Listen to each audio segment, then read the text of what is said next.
Right. So, everyone, my name is Kareem, your host with the Essential Libertarians, giving you the tools for self-governance. I'm joined by my friend Joe Evans. He's also running for Congress and bringing libertarianism to Idaho.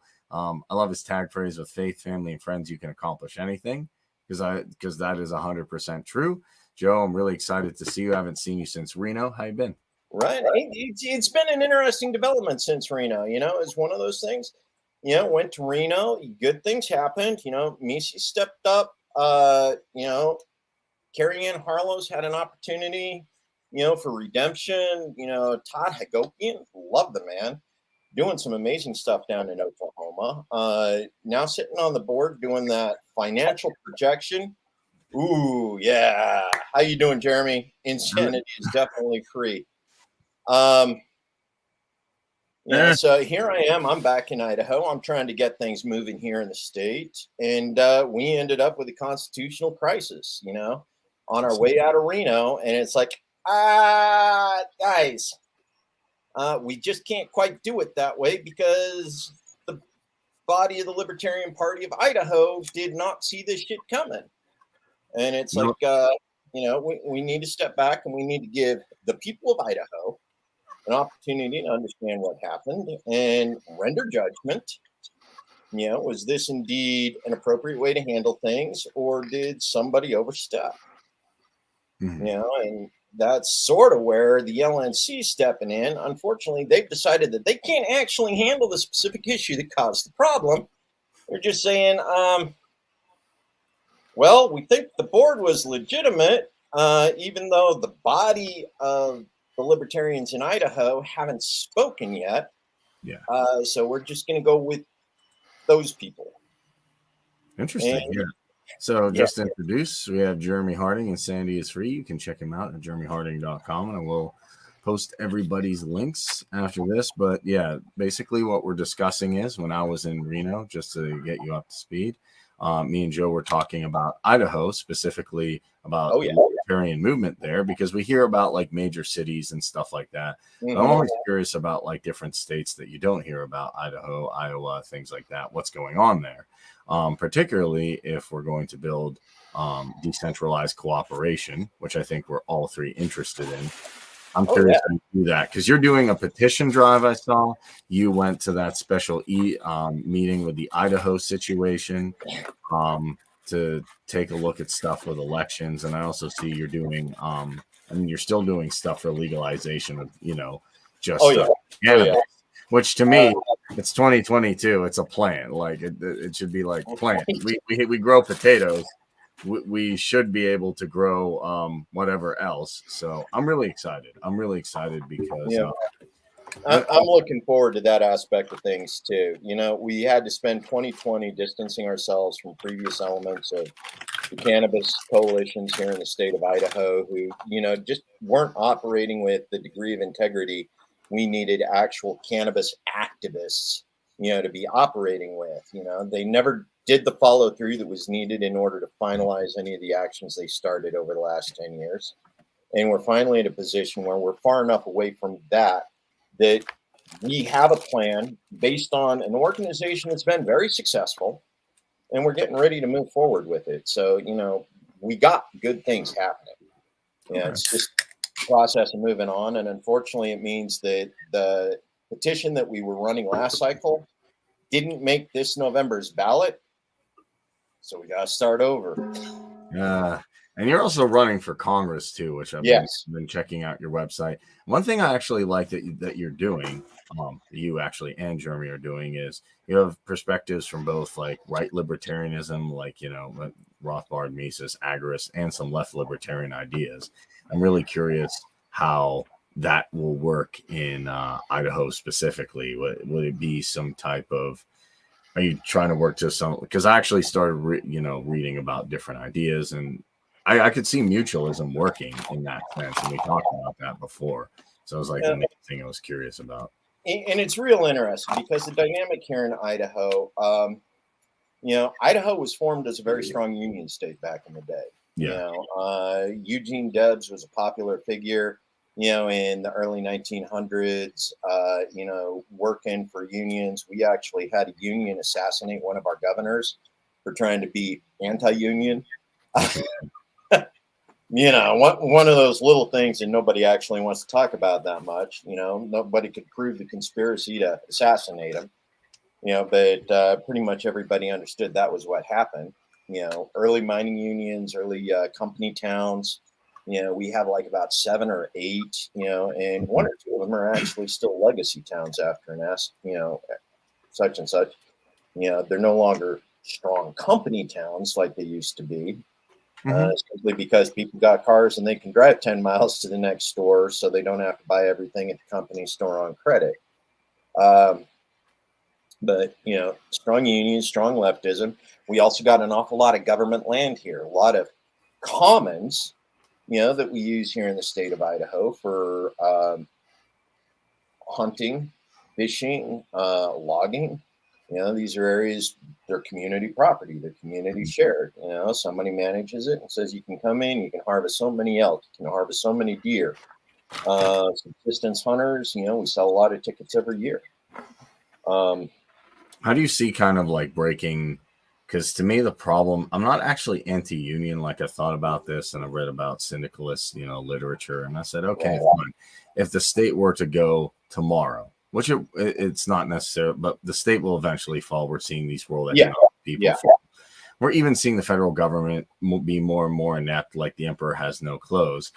And I guess the problem I've worked through with you and Jeremy is like, okay, we have a lot of these strong, left ideas on the union. They're probably not going to go full ANCAP or even agorist, but how do you pull some of these people and say, hey, the authoritarians are actually screwing you over, and what you kind of want to do, or what would be the best action to do, is still have your leftist beliefs, because I don't think they're going to get rid of it, but let's work with other people who believe in decentralization on the right. Because I'm sure there's people like you, and there's a lot of people in Idaho, even though there's some strong authoritarian right people, with the religious stuff, and some strong people with the unions. How do we bring those people together? I think the real thing is just given the opportunity for freedom of association. In 1984, Idaho turned into a right-to-work state, and what the right-to-work legislation did, mind you, they had to write legislation, which right there is saying you just involve the state in the market. You involve the state in the labor market. So they had to write legislation, which basically screwed up the degree of freedom of association. You now had union negotiators that had to negotiate on behalf of non-union members when negotiating with a company or a corporation. It's like, but they didn't pay us to do, so you got the whole free rider program going on, and then there were some other things that basically favored corporations, right to fire at will. Okay. Like, I don't like you, bye. Yeah, that's an interesting thing. I don't like you, goodbye. That contract that you think we signed, well, it doesn't exist under state law. Of course, by the same token, the employees are going, that contract you think we signed, it doesn't exist, because I can quit at will too. And that's one of the things we learned over COVID was an awful lot of people went, you're not paying me enough to put up with this garbage. You're not paying me enough to put up with risking myself on a COVID shot injury. You're not paying me enough, to do remote work from home, when I can easily find other work that will pay me even more to do it from home. Okay. So here's a question about the unions, though, because it kind of seems unions are corrupt and they're working with the state, like most unions have become.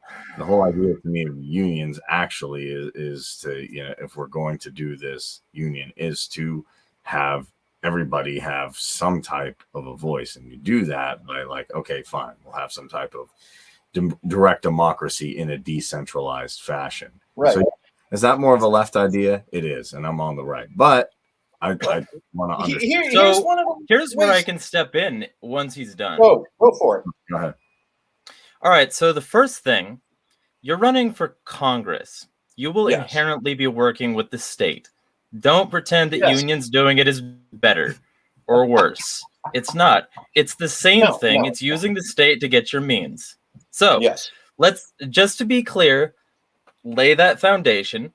It's the same thing with corporations.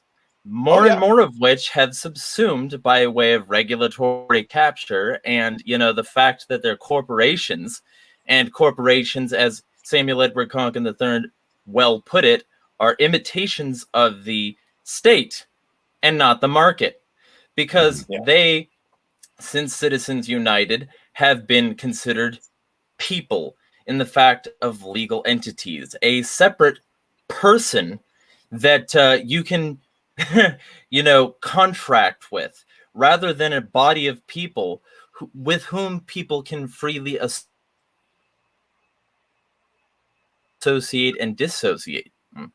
Rather than a body of people with whom somebody can freely associate and dissociate. My internet cut out for a second. This is a single person.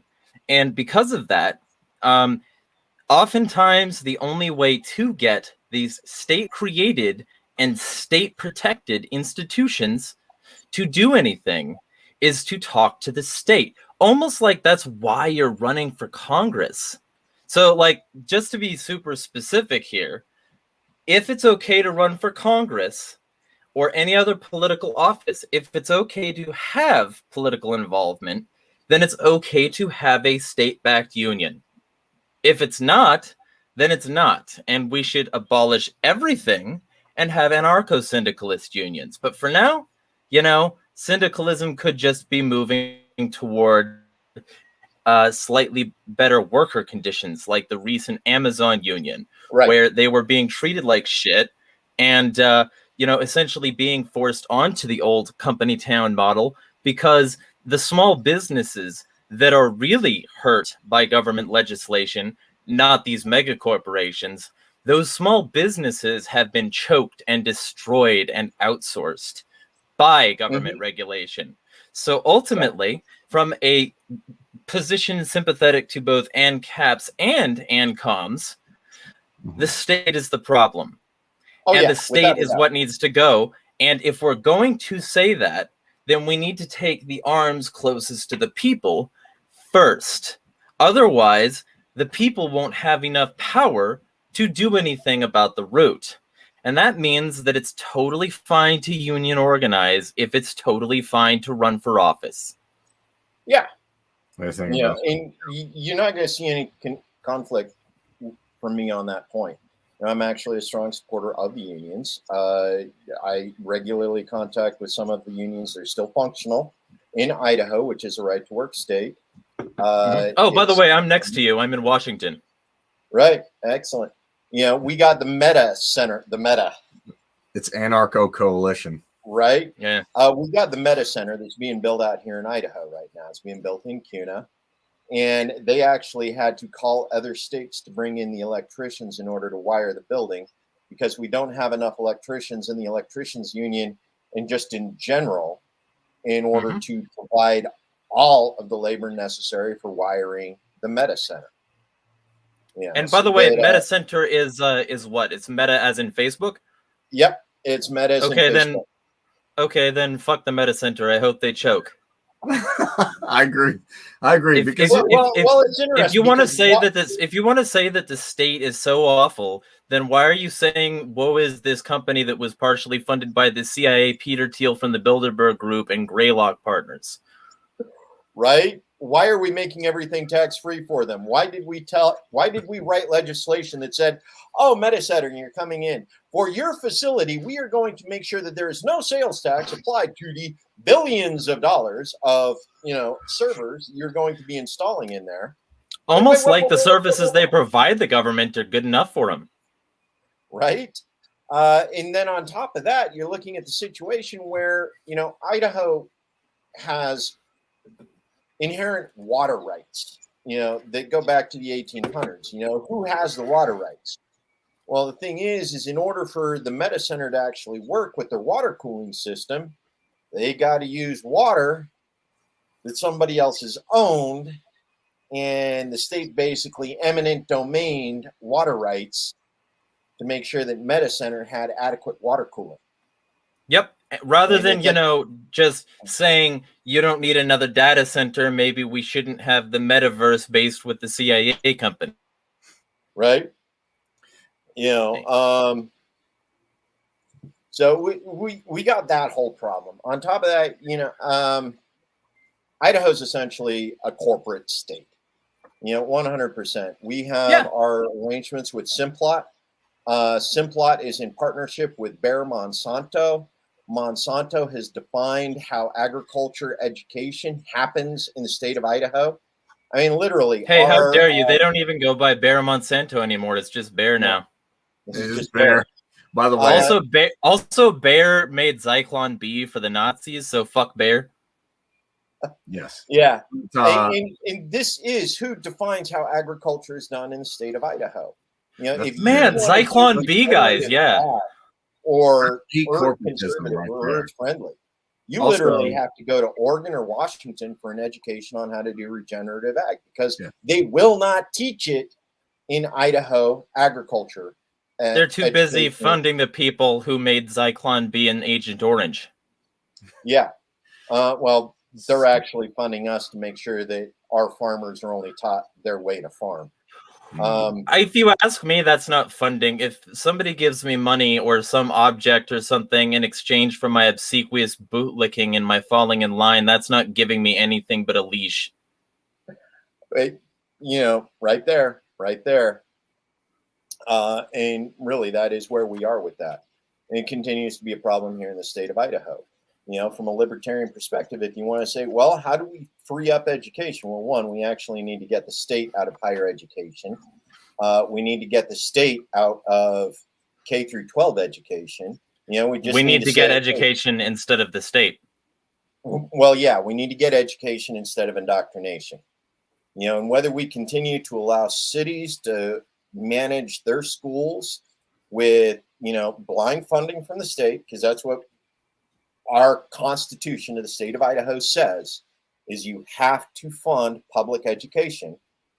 We can fund it. We can say, follow the student. You got 300 students in that school, 500 in that one, 600 in that one.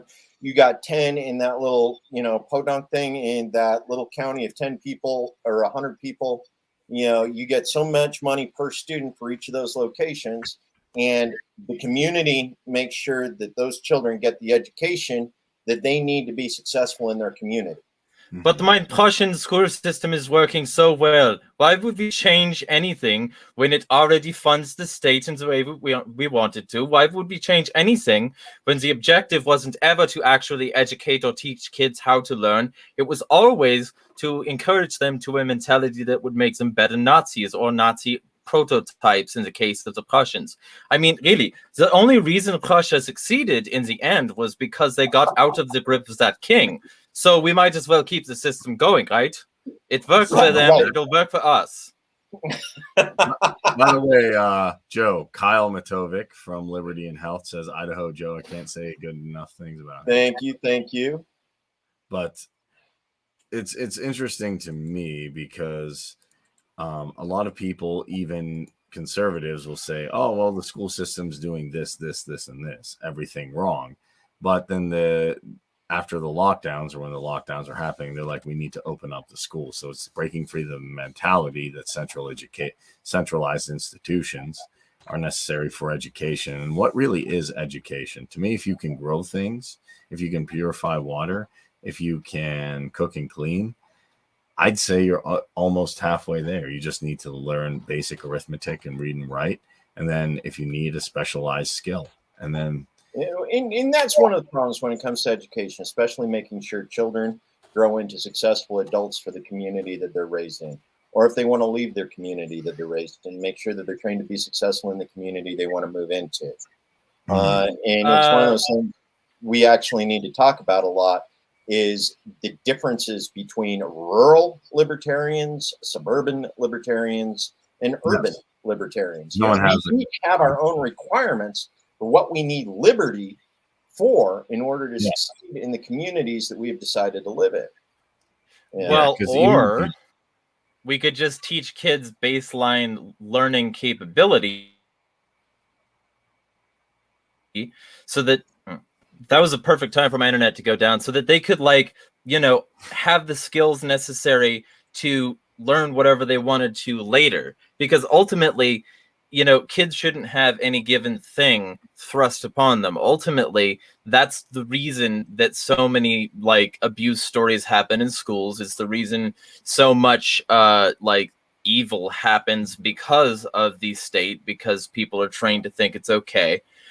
Like, kids need to be taught how to learn, not what to learn. Instead of teaching them baseline water purification and how to plant a turnip properly, or because they've been selected for Urban Libertarian Package plus, then maybe we should say that, like, the kids should learn how to learn rather than what to learn, with things like Montessori, Waldorf, that kind of education, unschooling, that sort of thing, where they're not trained by any centralized model unless they want to be. And then they go to that place and learn that thing, like a technical skill or something, rather than going to a place where they have a bunch of shit forced in their brain, nowadays over the internet too, so that they can fit into the system and learn to obsequiously, like, and vapidly just sort of like regurgitate whatever they're told to until they get high enough numbers, and be shamed if they don't.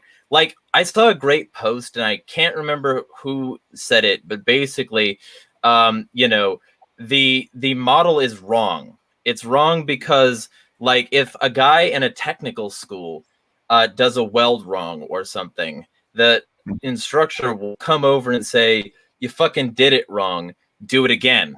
If a kid who does not have that kind of experience in life, who's not old enough and who's emotionally undeveloped, gets something wrong, they say, fuck you, you get an F, bitch. Hope your parents don't beat you for it. So that's the ultimate problem here. So we need to get away from the model that says, do it right the first time and regurgitate everything we say. Do it right the first time and regurgitate everything we say exactly the way we say it, using only our sources that we funded and approved, or we're going to have slaves and a slave society run by slave masters, which is what it's always been. That's what Rockefeller wanted to, in my opinion. Well, and that's really it. Rockefeller wanted it. Rockefeller wanted it. Rockefeller wanted it. Rockefeller wanted it. My understanding is that's what he did. He said, because he was obviously a rich corporatist, not a capitalist. Oh, very much so. He wanted factory workers. But he had all of, I mean, I would say he's the second most powerful family in the world if we're going to, like, you know, go into the realm of talking about truther stuff. But he just took his influence and said, I want workers. But how do you get workers? You have to make everything outcome independent or outcome based. It has to be, okay, I got an A, I got this, I got these certain marks by saying these things, by doing these things, by repeating these things. I even remember being in high school and they're like, why don't you just take the words that are in bold and write them on the sheet? Because I'm like, I don't see, there's a certain point where I don't see a point to this. It seems like rote repetition, rote memorization, but we're not actually accomplishing anything. I'm not learning a skill. I'm not developing fucking a thought. Traitor, how fucking dare you? We are accomplishing something. We are building the greatest fucking nation on earth. You know, with people who are too dumb to think for themselves, but smart enough communist to follow orders. Yeah, that seems to be the thing now. I was watching Anomaly yesterday, and he's just like, you know, someone just called, like, he criticized. He's like, well, I think, you know, Trump did socialism during COVID, and they're like, what? Oh, you're a communist. Yeah, just, you know, just he didn't. He did state capitalism. Well, state capitalism. Mao agrees. Communism like the whole capitalism. Well, it's never been communism because we've never done real communism. It's always been state capitalism. Here's the thing.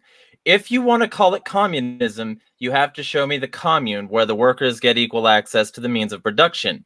And if they don't, then it's not a commune. All it is a top-down hierarchy. Now, authoritarian leftism certainly exists, but if it's authoritarianism with a model of money and central capital ownership, that's not communism, it's state capitalism. Emma Goldman agreed when she wrote There Is No Communism in Russia.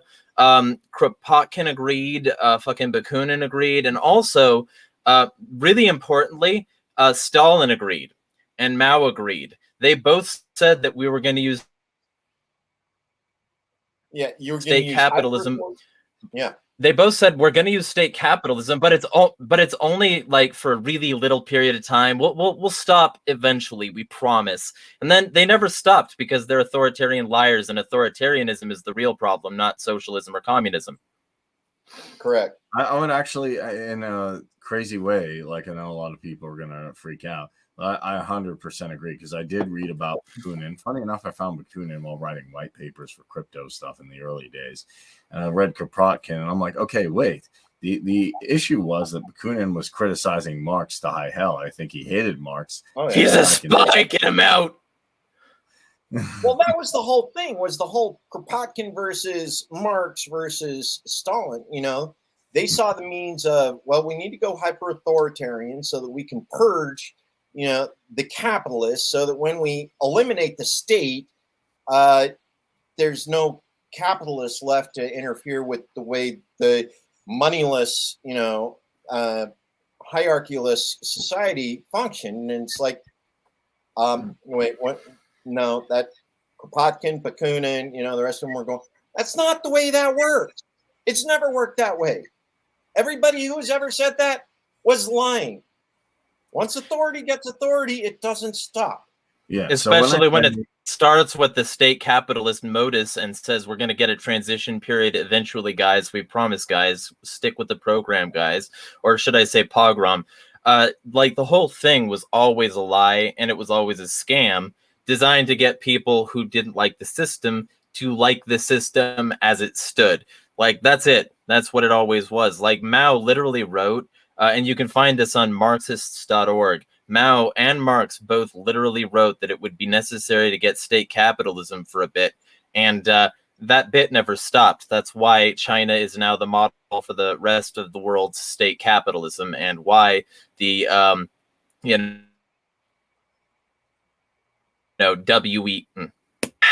and why the Rockefeller Foundation and WEF and Gates were literally working with Accenture blockchain technology to make the digital dollar that the Fed will rely on very soon here.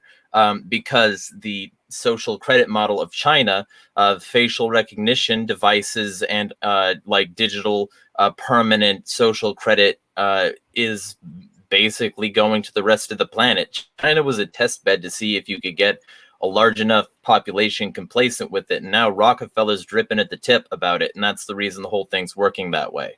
Like, I wrote an article about this 2 years ago called COVID-19, Panopticon Rising, COVID-19 and the Elite Enslavement Plan, and basically everything in that has been proven true over the years. And so I wrote another article like a year ago called The Great Reset, Exploiting Disease for Profit and Power, and then everything in that got proven right. And then, like, a year later, I wrote that basically people still didn't believe me and still called me an insane conspiracy theorist in an article called Shouting into the Void. So ultimately, like, people won't listen to the truth that we live in a state capitalist hellscape, like puppeteered by states and corporations. It's a lot less like virulent than saying, hey, everybody who's wrong is a commie or a socialist. Or a capitalist, if you're on the other side. That's the interesting thing. A lot of people want to put labels, and here's how I would look at it. A lot, like, this isn't real capitalism, this isn't real communism. To me, it really comes down to, how does this work in a decentralized function? You're going to have a central institution and a few people look over everything, or are you going to allow people to voluntarily organize and figure out what works best? What is real capitalism? Interestingly enough, I would say real capitalism, and me and Dr. Atlas are going to have definitely a discussion about this, but it's a decentralized system of free trade, property rights. Then it has never existed. It has never existed. You know, the second you say free trade, real capitalism has never existed, because free trade, and that's one of the things, I think it was Mises who actually brought it up. You know, you need to stop using the word Rothbard. You need to stop using the word capitalism. Even using free market capitalism still market's not capitalism. A great essay collection from C4SS. Yeah. The second you say capitalism, capital now has its thumb on the scale, and you've just devalued the other two parts of the economy, which is land and labor. Yeah, well, also, like Rothbard specifically, he said that the free market hasn't been the way that property has been acquired or allocated, and ultimately, the way it has been by conquerors stealing things from people and then distributing the plundered resources, and that's what we live on, is their control and the results of their control. So there are warlords, and that's well, two things. There's two things. I would still say, you can still use the definition capitalism or communism or socialism to describe something. So there's some reference point to what this exists in the real world. Just like if I say a color, I want to reference something. That being said, yes, Rothbard did talk about that. I think what's important to realize is you want a market that's unhindered by any central planners.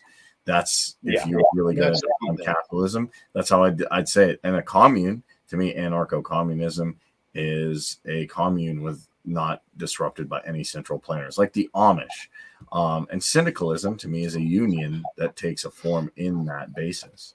And I'm not an expert on Kropotkin or Bakunin, but that I would recommend, if you wanted to, Anarchy and Statism by Bakunin. It's fucking great.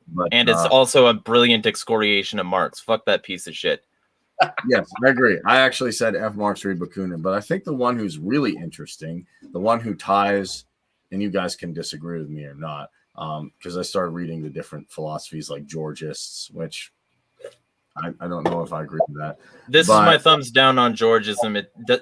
It never works when people like actually describe it. It never seems like it's a workable model. Go ahead though. Sorry.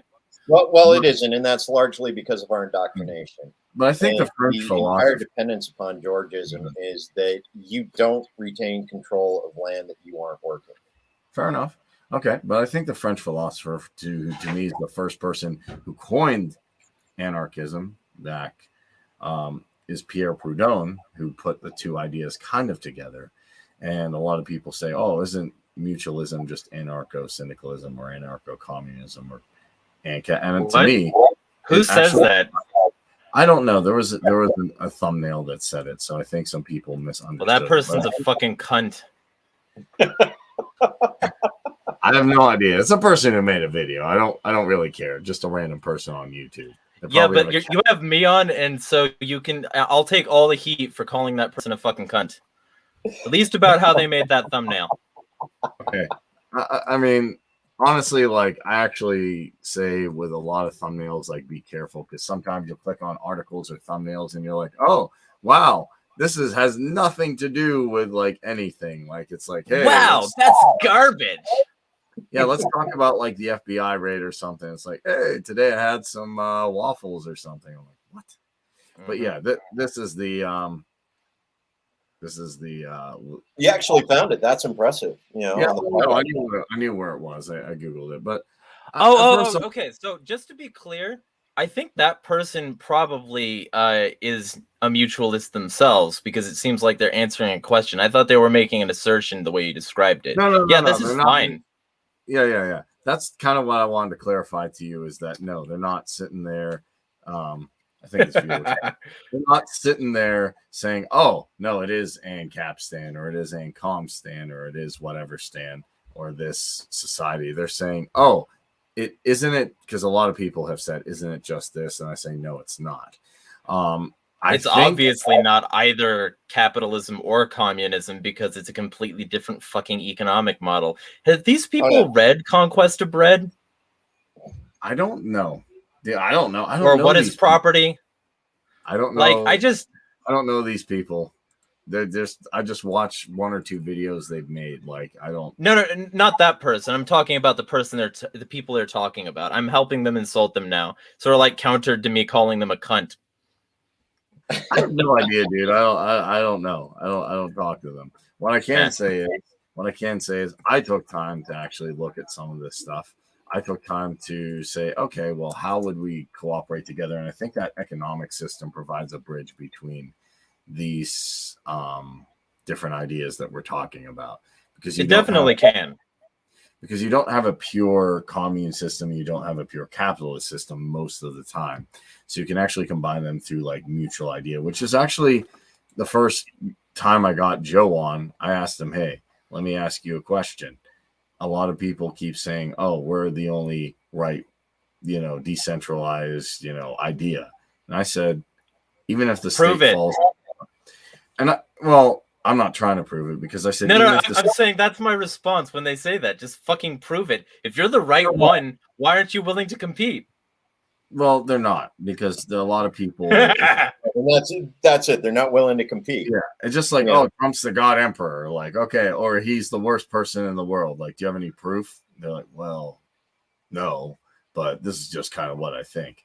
And I said to Joe, like, from my perspective, after all these central institutions fall, fail, or get reorganized somehow or get broken up, how do people who have different views about how decentralization works actually cooperate? And for me, that's the undertaking I'd rather take, rather than just say, oh, I'm on this side, I'm right. And that's what led me to mutualism. And that's why I like talking to you guys and learning about what Joe's doing in Idaho, because I think we're getting closer and closer to a point where we're going to need to figure this out. And it's going to say, okay, well, the state's gone. Well, open up Pierre's book, open up Rothbard's book, open up Bakunin's books here, and let's actually figure out how. Open up Locke, open up, any of. Read the Sonic comics. I like the Sonic comics, yes. And that's one of the things that's interesting, because a lot of people, they're very tied to these historical ideas. They're very tied to Marx's version of communism. They're very tied to, Rothbard and Kapistan. You start looking, and you even got people talking Hoppe about, the communities, and covenant communities. Yeah, covenant communities. And you're saying, well, there's a way to blend all of these and make them work. Any combination, if you really look at it, and this is one of the things I love to say, is go back to the LDS founding of Salt Lake. When the Mormons went in and founded Salt Lake, literally Marx stole from Brigham Young. Half of the capitalists stole from Brigham Young. Hoppe stole from Brigham Young. It's like this was right up until U.S. forces entered into Utah and said, the Mormon militia needs to stand down, or we're going to go to war against the LDS church. And it was like, okay, fine. We'll play nice, because we really don't need a three-way war with, the local indigenous, the U.S. troops and the Mormon militia, decimating the entire, Pacific Northwest. But at the same time, this was right up until then a very successful covenant community, religiously led, specific standards of conduct. Everybody was getting fed. The community was being fed. There was plenty of voluntarism, as well as charity, for other members that came in, open charity for the indigenous, open charity for troops. So they were making enough at the time that they weren't living with a scarcity. There was, manufactured scarcity didn't come around until later. The LDS Church, the Mormons, were making enough that they could store up to 7 years worth of goods, just in case, and they were able to have enough beyond that in order to share with other populations, with other groups, the other travelers.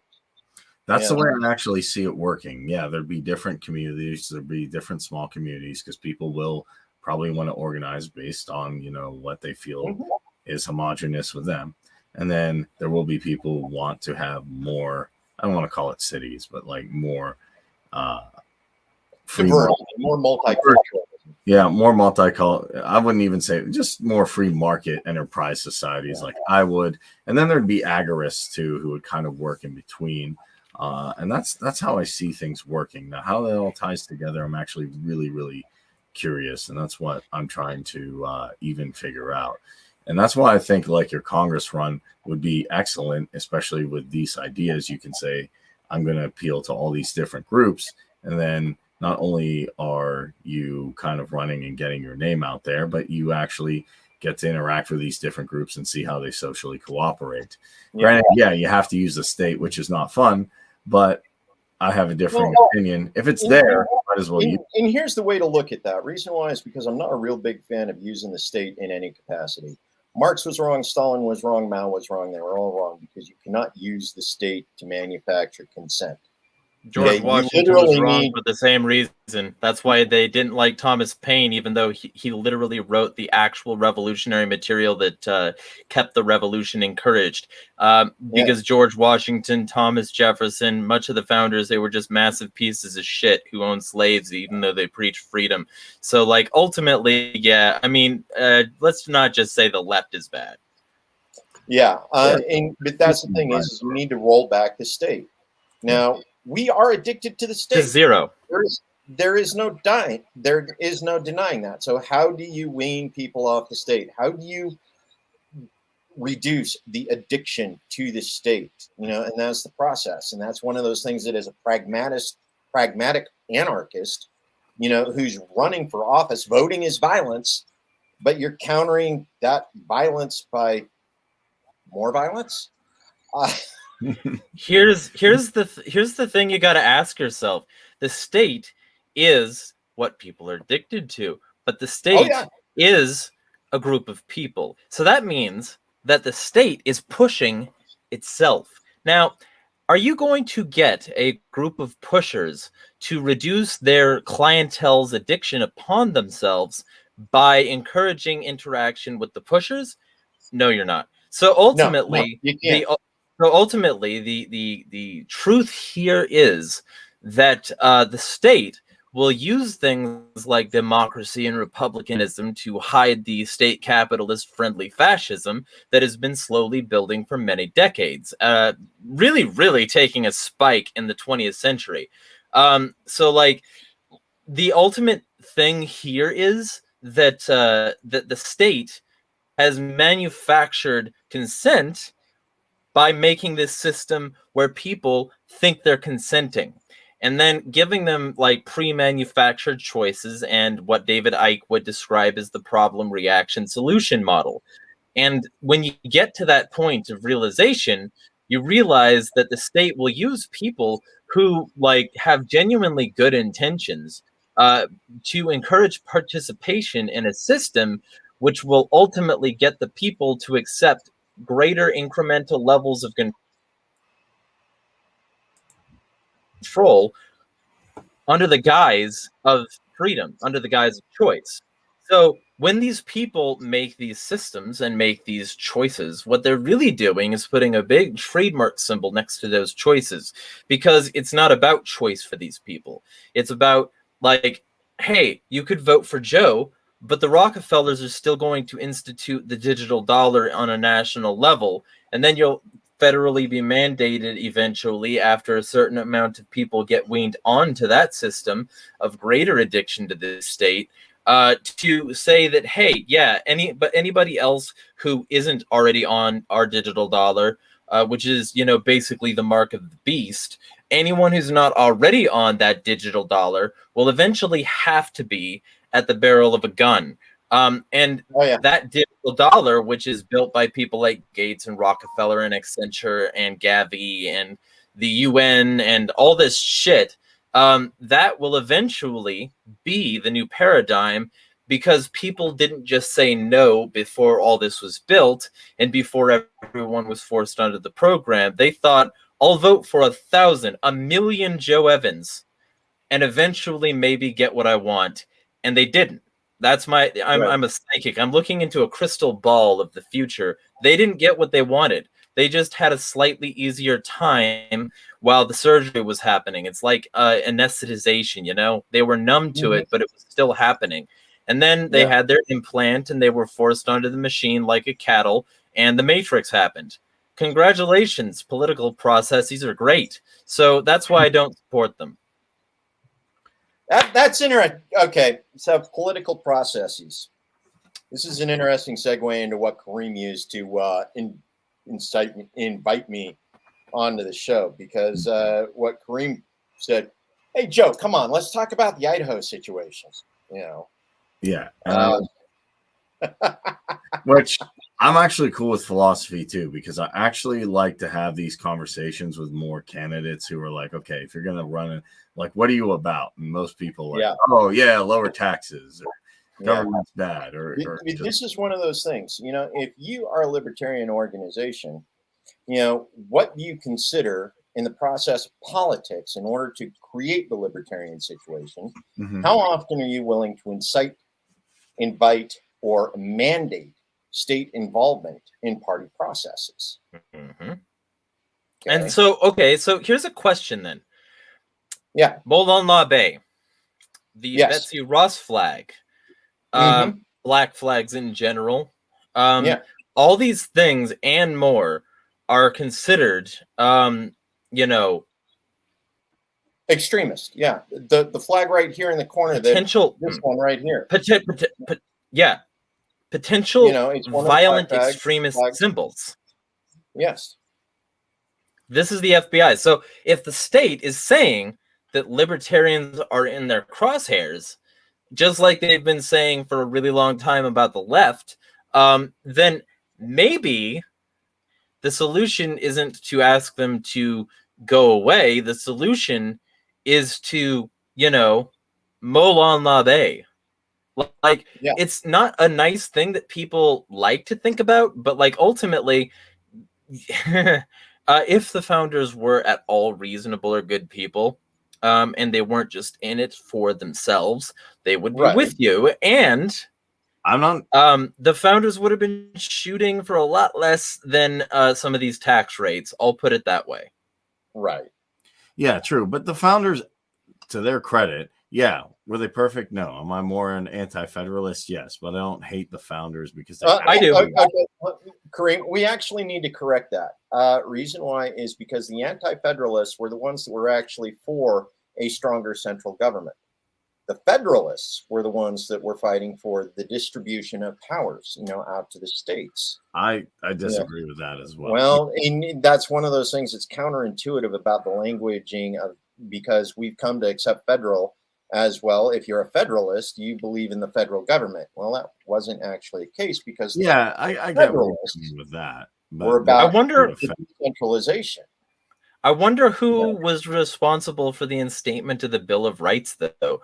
Like, if you like the Second Amendment, I wonder how that would have worked if states got to say, hey, no, you can't even have a musket. Right. So almost like they were both involved in the inception of the state. I am more sympathetic to the anti-federalists, and I'm even more sympathetic to the Magna Carta people. But like, I'm much more sympathetic to the people who say enough is enough. Let's get rid of it all. That's the ultimate truth. But yeah, I'm sympathetic to all of those. But to me, I'm doing it in steps. I'm not just, you know, pulling the carpet under the rug. Although that's the ultimate goal. To be fair, that's the ultimate goal, is to get to NCAP, Stan Ancon. When is the arbitrary level at which we just say stop? When do we get to pull? Here's what I think happens. Okay, but here's what I think happens is simply that we get tired of the feds for, you know, I could list a million reasons if the recent actions aren't enough with the Inflation Reduction Act. But let's add everything else, and then states start to go their own way. And then is that complete decentralization? No, you have a state government. But well, and here's the thing is we don't actually want decentralization. We want distributed architecture. Okay, I want decentralization. How do you define distributed architecture? We need to be careful with that, because what decentralization does is it creates a bunch of smaller centralized nodes. So rather than a centralization in Washington, D.C., we now have a centralization in each state's capital city. What we really need a centralization in my house. Well, and that's part of it. But if you actually go down, what you're looking at is a distributed architecture.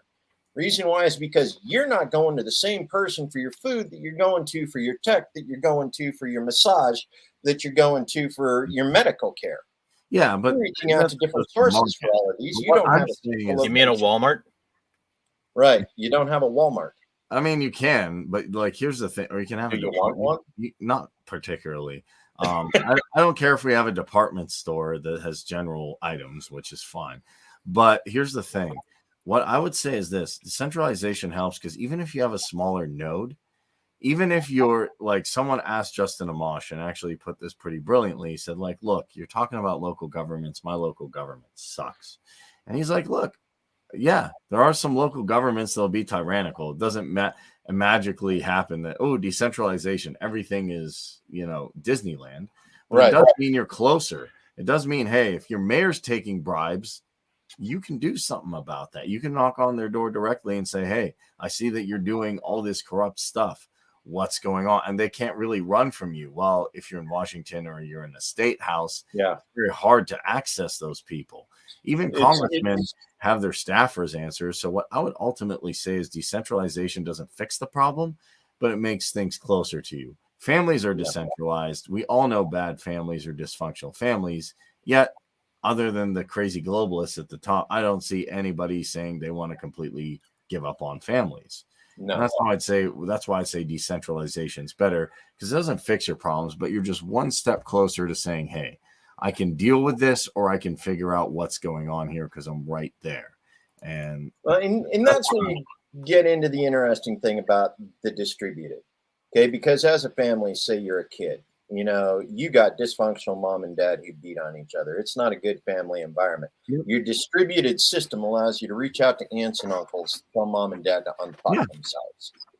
That's how it's distributing it, though. And how is that getting distributed? And also, this is still decentralization. It's just decentralization to a much smaller size. Like ultimately, it's like,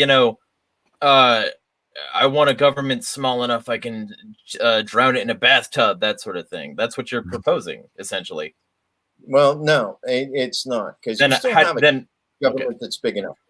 Okay, what the distributed architecture is your furthest out nodes. Your furthest out nodes don't have that single point of contact to the single point of contact to the single point of contact to the ultimate guy in the middle.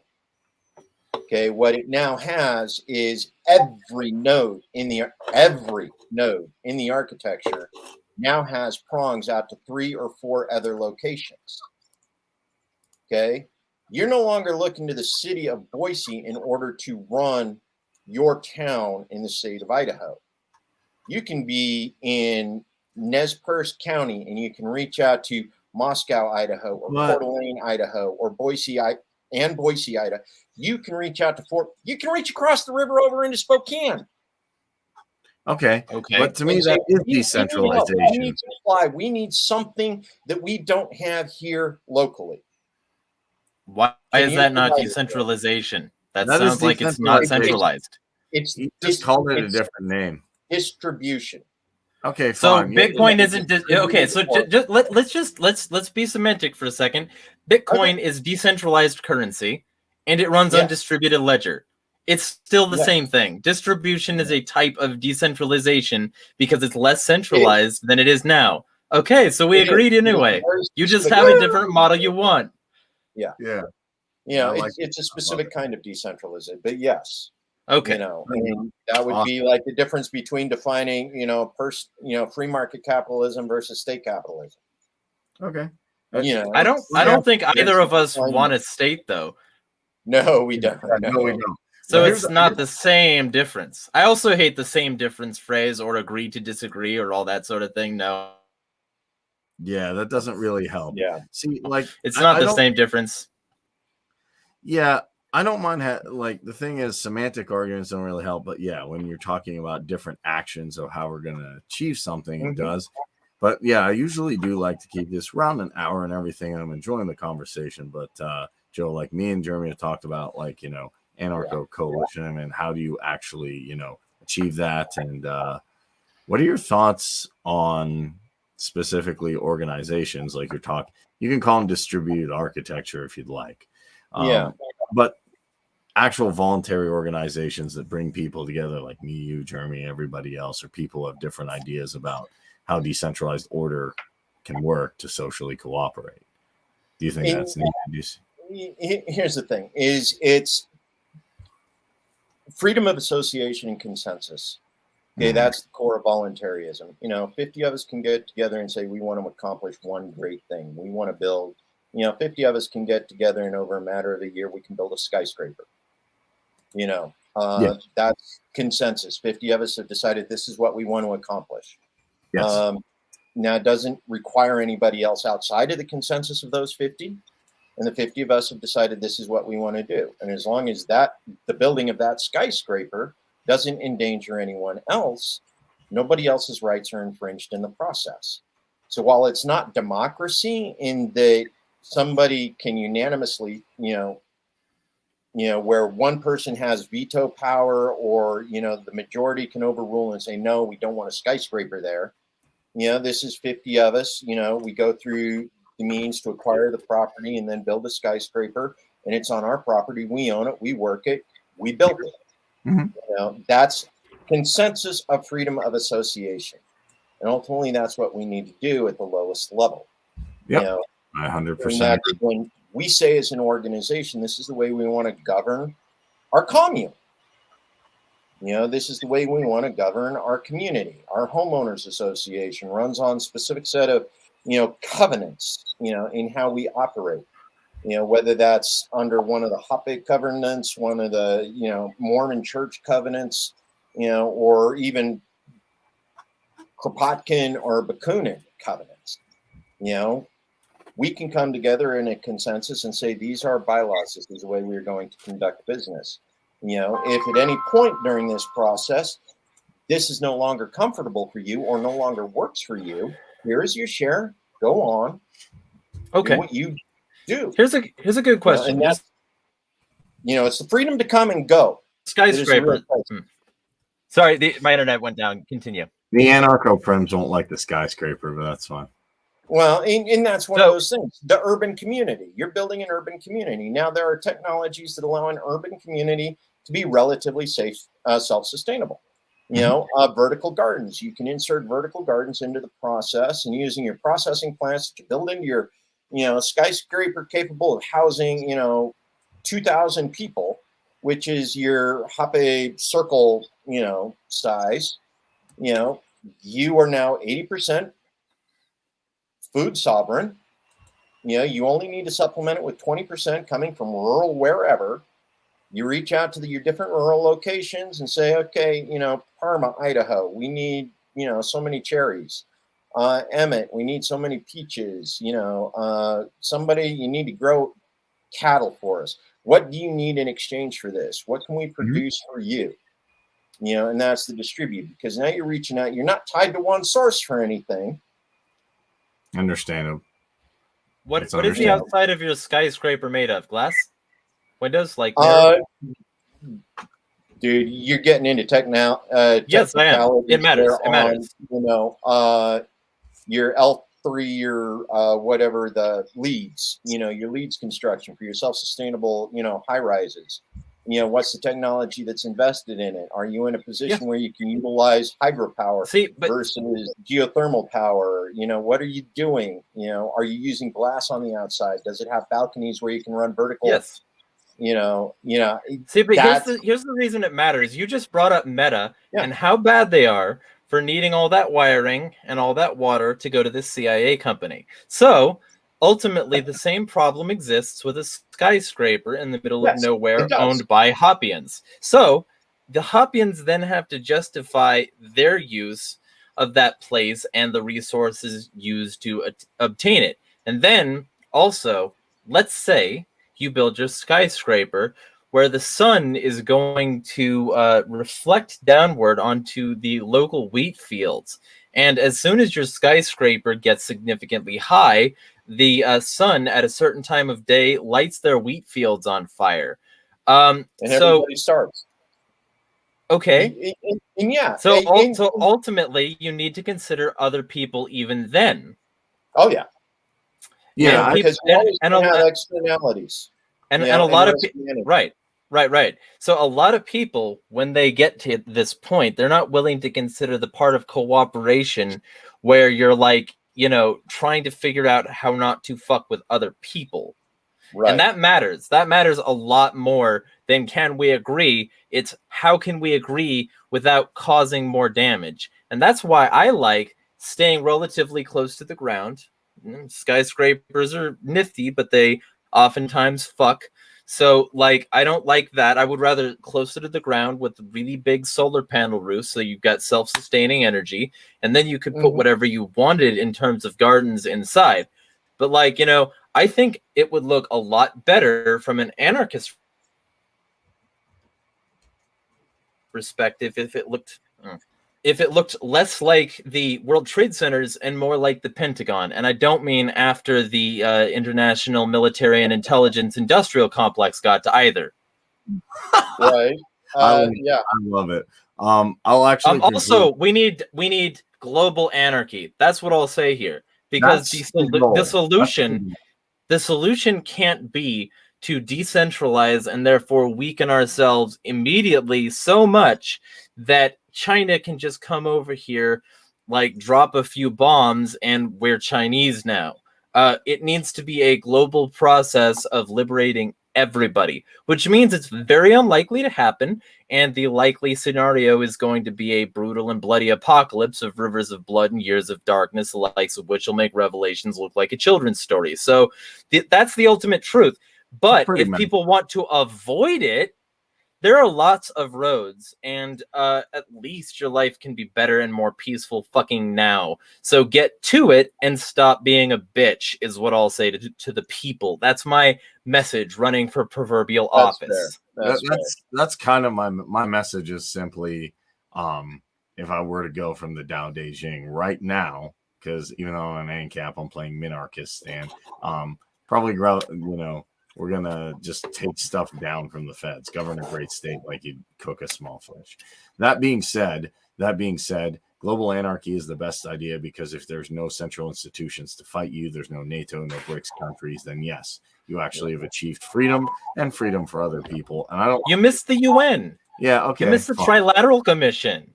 Yeah, we need all the above. UN and just the CFR, the UN, the Bilderbergs. You should invite me back so that we can just talk about central societies. ID Joe would probably be into that too. We've been mutuals on Twitter for a while. Yeah, nice, very cool. I did not know that. Funny enough, and we've been exchanging information back and forth. He's right next door, so a lot of what happens here in Idaho affects him, because Spokane is part of Washington still. It's funny because Idaho is marginally freer in some ways, and I literally know people who go over the border for guns and ammo or even fucking jewel pods, because Washington is named after George fucking Washington, and it treats every day like the Whiskey Rebellion to be crushed. It's fucking hilarious how unfree this place is. I have to make my freedom by saying no. It's ironic. Washingtonians got to drive across the border in order to buy guns and ammo. Idahoans got to drive across the border in order to buy weed and get abortions. Yeah, that's crazy. You know what? So it's who's actually more free? We're literally staring at each other as we pass up each other on the bridge. You could all solve that problem by just wearing that ritual underwear that Mormons like, and just staying chaste forever. That'd be fucking perfect for not getting abortions. God. On that note, I say that was pretty Spokane well. I'm sure someone's made that terrible joke, but check out Idaho for the actual number for Congress .org, where you can learn about Joe. I've read everything about him. Very, very interesting. He spent time in the military. He started to see what was going on. And he has some good stuff like Bring Our Troops Home, marijuana legalization, prison reform. I've talked with him about immigration. I agree with most of what he says, separation of powers and the Bill of Rights. Definitely, I think it's a good idea to come here, read the issues, and also check out the events. If you want to read more of Jeremy's work and get more of his perspective, go to jeremyharding.com or check out his videos. He just did a really, really good one on the Inflation Reduction Act I just watched. And just really, really interesting stuff. Also, just 3 other places to plug. Agorist Nexus. I've done a lot of writing there, and they could always use your Bitcoin Cash if you want to throw some. The Liberty Sentries, relatively new. I already have a piece there, and I'm going to start doing many more because the people behind that have helped me. And also the Freedom Post with 3 E's on Twitter. They recently took me on because I sort of like research every one of my followers when they follow me. And this guy followed me, and I'm like, yeah. And also, hey, if you want my asshole fucking like opinions on your fucking site, then you can hire me too. If you pay me money, I will put words places. Okay.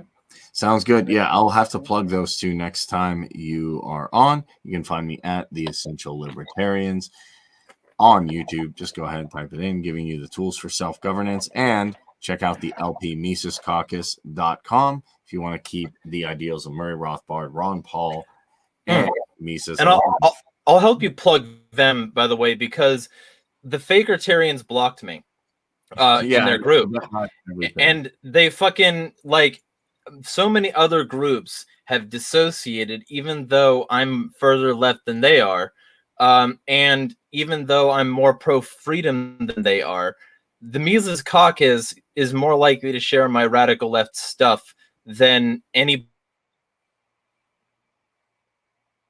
else out there.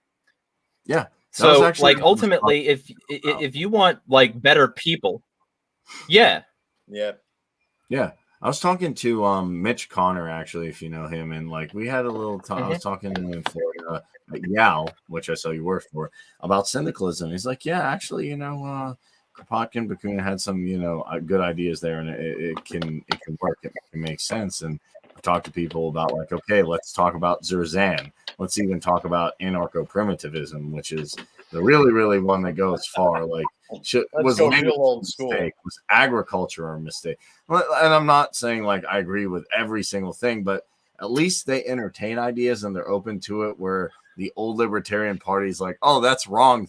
I'm like, you guys might as well be the DNC light. Like, we're the DNC, but you can smoke weed and have a gun. The ones I really like are the transhuman anarchists. I have not met any of them, but I'd like to meet some. Well, dude, you got it, because ultimately what it is your body, your choice, right down to everything. You want to get modified, you want to get chips in your head, you want to get bionic legs, you want the... I could hook you up with a transhumanist. The internet. You could have a great conversation with Kareem. I'll connect you to. So ultimately, my take is this. Every one of them is at least a little bit right, as long as they're not working with authoritarians. Like, if you're a fascist, if you're a tanky, then fuck off. But if you're a tanky, like authoritarian leftist, fuck those people. No, actually, I thought that was a meme. I didn't think that exists, but like it is. I was encouraging more Stalinist, Leninist, Maoist. I was encouraging for a while a right-wing commentator who was authoritarian, right? And I stopped because I actually took a look at some of these things. And I'm like, no, I'm not. Yeah, and Jeremy knows who it is, and it wasn't. I'm like, why did I encourage this person? Because they used to like, oh yeah, I like Nick Fuentes, and now I'm like, nah, you know what? He's just as bad as the rest of them. All right, but with that, we're getting ready here, and I just want to plug something here real quick. May 28th, after Reno Reset, we had some people invoke state law here in the state of Idaho in a way that interferes with the way that the Libertarian Party of Idaho has been doing business for 40 years. They decided a state-ran election was going to determine officers of the party here in the state of Idaho. And some of us went, nah, that's not the way we do business. You're not a libertarian if you're going to the state for the election process. You demand the state pay for the election of party officers. So August 27th, we are doing a convention redo so that the body of the dues-paying members of the Libertarian Party of Idaho can actually discuss the changes that were invoked by the actions taken on 28th May. Okay, so, thanks for plugging that. What we're doing, and hopefully the LNC will agree once the new elections are held. That then again, we'll see. It's going to be interesting. It's going to be live. No, I'm really excited for that. Keep me posted on that. I watch your Facebook. Oh, it's going to open up a shit can of worms, man. I can see that. Yeah, a lot. I think it's going to be interesting to see, especially now that I would say the Libertarian Party is actually libertarian, how we can solve some of these issues. Because before, I felt that we had endless conflict over, issues that were primarily leftists, which was no, at this point, it's literally the invocation of higher authority. First they went to the state and said, state, run the election for us. And then they went to the executive board and said, honor the state's run election. And then when we said, no, then they went to the LNC and said, honor the board that was elected prior to us invoking the state law of the state run election. And it's like, come on, guys, pick one. Well, it sounds like party politics is going great. Yeah. Hey, man, this is not anarchy. With that being said, I thoroughly enjoyed this. I hope you guys. It was a great conversation. I was glad to be here, Kareem. Thank you. And thanks for having me. You're one of the only people who actually will. So. No, I want to keep getting you on because I was talking to Jack Lloyd and I'm like, I really like what Jeremy's doing because he actually gets passionate about the issues and he doesn't back down. I feel a lot of people after like you posted that Trump thing, they're like, he donated to all these people. Like, no, that's not true. It can't be true. Let me find evidence somewhere that, look at my QAnon Bible. Look, there's a piece of pizza here next to like a furry, and that means that he didn't do it. Or you say something bad about Joe Biden, or even people say something bad about Rothbard or like this, or even you don't like something about Ron Paul. Like, okay, that isn't the end of the world. And that's the thing is people go through phases. They will never be for the entirety of their life that picture, that frame in time where you idolize them. Yes. They had to grow. Sometimes they grew into who you idolized, and sometimes they grew out of that. And that's why I just don't idolize anybody. Closest I get is the Sonic franchise. Hey, that's a good thing to idolize because it's actual fiction. Like Sonic's not going to be tyrannical anytime soon that I know of. That's also because he runs the Freedom Fighters. It would go against branding. Yeah. Well, I mean, hey, Dr. Robotnik could lobby him. But no, because Dr. Robotnik is a fascist. He just takes what he wants. That's been his thing his whole time. Like when he did become the president once, it was only because he brainwashed everybody. Actually, I would say Dr. Robotnik is an anarcho-transhumanist because he's putting all the nope, because otherwise he wouldn't be forcing people onto the program. He's definitely a transhumanist, though. A transhumanist type. He's an authoritarian transhumanist, like Klaus Schwab. Techno-fascist. Yes. Elon Musk would love him. Techno-fascism. Is weird, man. Right? Fuck Elon Musk. How many different axes do we have on this political tech, authoritarian, libertarian? I'm gonna hit up Jeremy at some point, get an anarcho-transhumanist on. You know what we could do? We could have me, Jeremy, you could come back and we could have John Zerzan, anarcho-primitivist and anarcho-transhumanist, because those two, to me, are the hardest. Like, at least anarcho-capitalists say, okay, fine, you do your thing in your commune and your syndicalists, you're cool.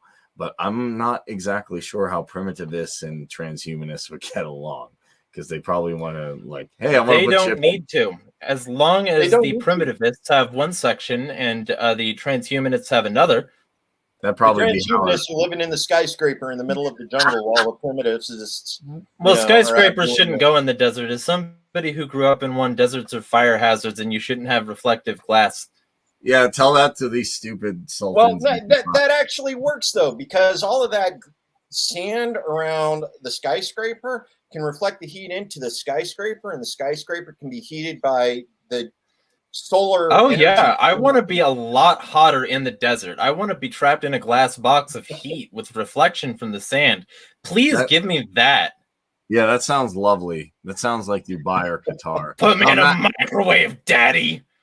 And on that note, I am going to end it. But thank you so much, Joe, for Idaho. Faith, family, and friends. You can accomplish anything. Thank you very much, Jeremy. Pleasure having you on again. This is the Essential Libertarians with Kareem, giving you the tools for self-governance. See you next time.